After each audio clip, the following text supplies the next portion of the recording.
Right, and I didn't know if Creator was sponsoring this part. No, okay. Counter Blue. Welcome back to Condor Blues CineGear 2025 coverage. I'm here with my friend Ryan Joseph. How's it going, man? Good. How you doing? Good. You?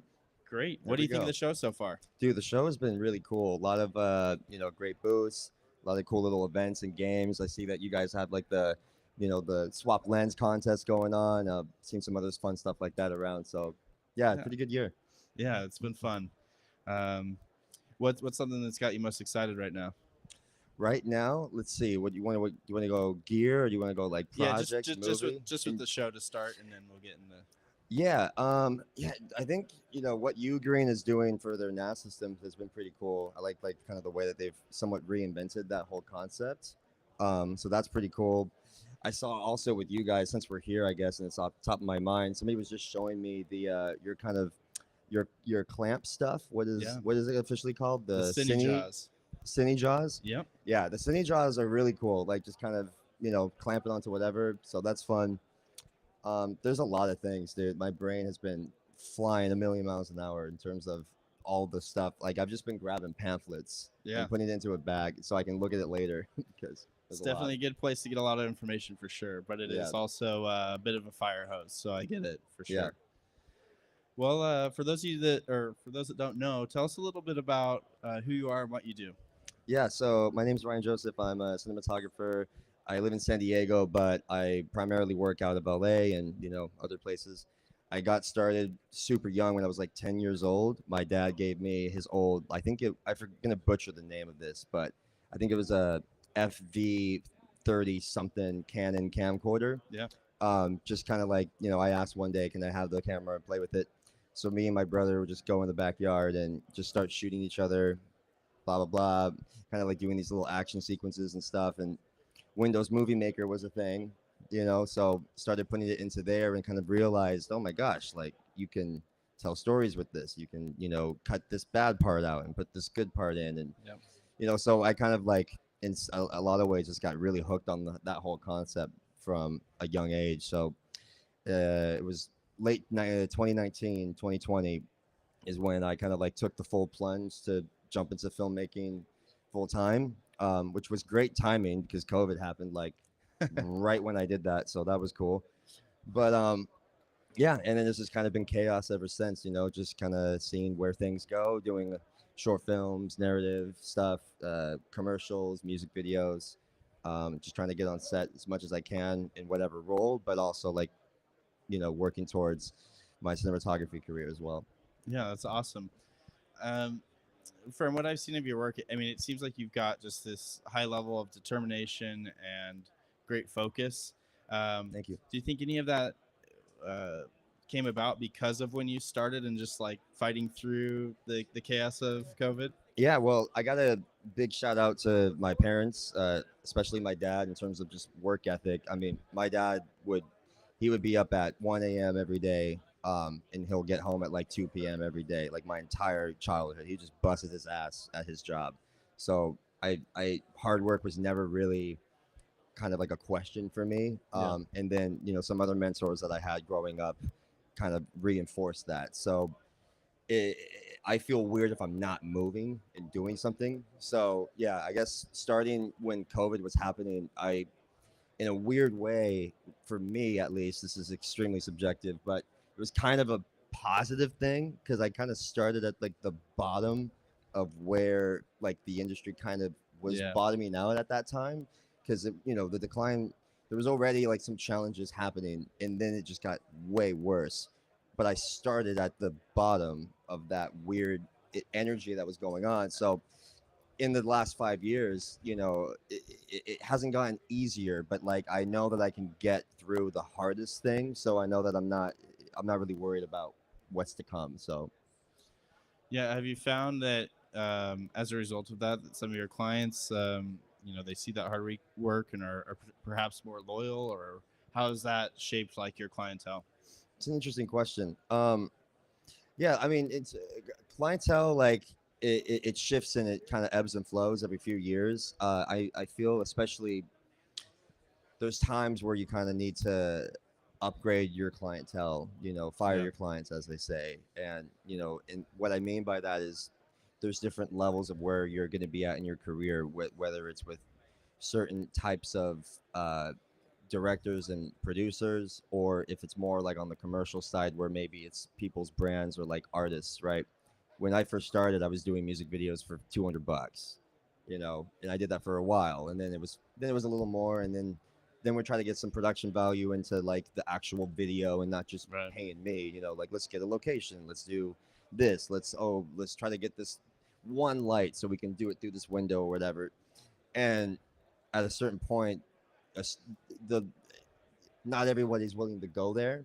Right. So I have to like you kind of have to there's times we have to like restart your connections and your whole kind of circle and find new clients, right? So I've tried to not focus so much on the clients lately to try to answer this question, I guess, and focus more on the creatives, Yeah. because the creatives will grow with you way more than the clients will, and the clients will come through that, so meeting really good directors, really good producers, really good like artists that are like they're in it to win it, and they work just as hard if not harder than you do.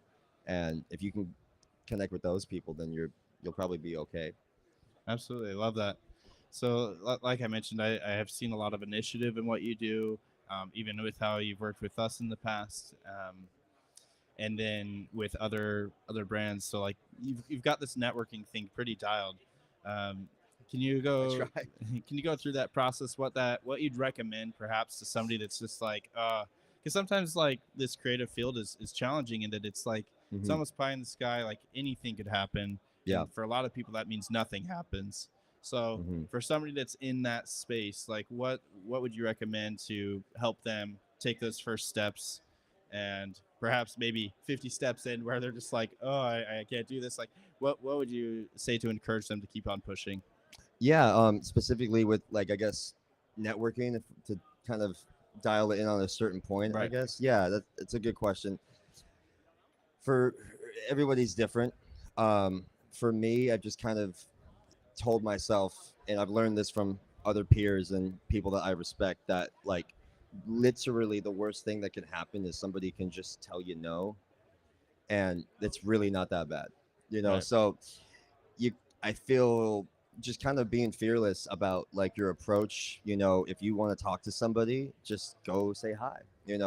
Try to practice conversation skills, practice like follow up questions, good prompting questions, like not that you're interviewing somebody, but questions that spark curiosity and who you're talking to, and try to make the conversation more about them than you. And that could do two things. The first thing it'll do is it kind of takes the pressure off you of having to talk so much Right. and figure out all these clever things to say. But it also, like, people love to talk about themselves. Like, I feel great right now. This is sick. So like I think approaching people in that kind of curious way, like genuine, like I want to know you as a human being, like what your art is, what you are in for fun, and just don't have any expectations outside of that. What that means is like everything might take a very long time to facilitate and kind of like grow, but if you're constantly planting seeds of positivity and just being a good dude, or whatever, like something will come from that you know Absolutely. I love that. How has your work with Filmmakers Academy helped both like you on the skill side, but also perhaps on just giving you some of that confidence for growing what you do? 1,000,000%. I met Shane first at a warehouse workshops, which was Justin Jones was doing. If you guys were there, it happened mostly around 2021 or 2022. I can't remember, but I met him there, and I just went up to him. The worst thing he can say is no, and I was like, "Hey, Shane, you're cool. I obviously know who you are. I'd love to get on set with you. Like, blah blah blah. You do the whole thing." And he was like, "Yeah, shoot me an email." So he gave me his email. So I went home that night and I sent him an email, scheduled it to send out the next morning. Didn't hear back for like 2 months. Um, I then saw him again at a production connect, and I kind of like cheekily gave him some light crap over not responding. So I was like, hey, you remember me? He's like, yeah, I remember you. I'm like, you didn't respond to my email, blah blah blah. And he was like, okay, we're shooting the big like Filmotechnic camera car thing next week. This day, this time, show up at this address. You'll be involved. And I was like, cool. So that's how I met him. And that entire weekend, I learned more about film, like more about the technical stuff of filmmaking than I have learned in my entire like DIY kind of like Wow. solopreneur life. Like not even exaggerating. And the reason why was this, like being able to see three like big 5-ton trucks come in with like lift gates, and you have all of the big lights and everything, and a freaking the power that you have to like balance the load, and 4-aught cable and all these things like that I had never seen before, and just be having the freedom to just ask, whether it was Tom or Brendan Reel or Shane himself or whoever else, like, hey, why are you doing this? What does this thing do? You know what I mean? And they would just tell you, Yeah. because like that whole environment was just learning, and like that's what it's there for.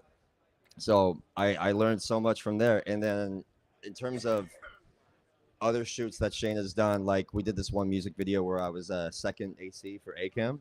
Yeah. And again, like I got my butt absolutely kicked, but I again learned so much, so like stuff that I learned from that day I'm applying right now in my day-to-day work, like all the time. And so it's been an absolutely amazing experience for me, just from the technical side, but also the networking and the relationships. Like everybody over there is like family, and I can keep gushing about it, but they've really opened up a lot of avenues for me to explore, which I'm very thankful for. Very cool. Yeah, So it's really cool that you're here and you have access to that. If somebody's maybe off in a different part of the world or the U.S., like what would you recommend to them? Because while there may not be a filmmakers academy, there's something where they could do something similar. What would you say to getting in that foot in the door? yeah, that's a hard one because everybody's story is different, and this business is weird, as you know. And what works for one person will be the worst thing to do for someone else potentially. Right. Um, Nothing. There's no rules in this world. So without getting too, I guess, specific and clinical, because I don't know everyone's situation, I think just for me, meeting as many people as possible has helped. Like straight up, go on Instagram, start following every single director or DP or production designer or wardrobe, what makeup artist, whatever your field is, and follow all of your favorite ones that are working at like the top of the game, and then DM every single one of them. Just say, hey, your work is great, blah blah blah. I would, I do this. Your stuff over here is cool, or I saw your story. You were at this concert. How did you like this concert? Try to make it personal. Do that for is hundreds of like the 100 people that you like on your top 100 list, and then go to their followers and try to find other people that are following them too. If you literally have nowhere else to start, I would start there, because then you can try to essentially whittle down that tree of maybe down the following list of all of Yeah. these the big tops. You can find some people that are more local to you and start working with them, and just rinse and repeat. um it's kind of tedious, but it's kind of, it works sometimes. Sometimes somebody responds, and it goes somewhere. I mean, it definitely falls in line with, obviously to some point it's important what you know, but who you know Yeah, really is such a driver, especially in this space. That feeling of community, of trust. Um, and I think if I was to sum up some of the things that you've been saying, you're just really curious, right? yeah, Like, and I think that that's a core part of creativity. And if you're not just striving to learn and to grow, then I, perhaps this isn't the space. But if those are things that you're into, there's it's always changing. So there's so many opportunities to remain curious and hungry. So that's awesome. Well, wrapping up here soon, but sure. what's something that is particularly exciting that you've got going that you're looking forward to this next remainder of this year? Remainder of this year, that's a big timeline. To condense it, I guess a bit more quicker, because a lot of my work right now is quick turnarounds. Right. Every 2 to 4 weeks, there's a new thing. So I I don't know what the next project will be in 6 months. Right now, this is where my work is at. But I just shot this awesome dance film. It's like a 2.5 minute piece, choreographed by Monica Felice Smith. She's done some great work, like choreographing and doing like movement uh, direction and stuff for some really good projects. So we brought on like 30 to 50 dancers for this thing. Oh wow. And this was just a spec project for the both of us together. But yeah, that was super fun. We had a steady cam run the whole thing, so just lots of like super specific choreographed Right. movements with the dancers that our steady cam ops Isaac Morin did a fantastic job of just like immediately taking on like this 10-step thing in 30 seconds and then like doing it on the first try was insane. But yeah, that's gonna be fun. And then just got some other music videos in post right now and some stuff up in the air. Might be doing a narrative short film with in the next couple of months, so that would be cool. They want to like flip a car or something, so I'm like, oh, sick, that'd be let's go. Sounds Yeah, like a just seeing what happens, just staying curious. But love it. yeah, Well, best of luck to you. Thank you so much for your time, Ryan, and look forward to chatting again soon. awesome. Thanks so much, Brandon. Thank you. Peace. All right, we'll see you guys. Dope, dude. Awesome, thank you. That was sweet. Very fun. Was that good? Yeah, it was great. Cool. Have you heard of?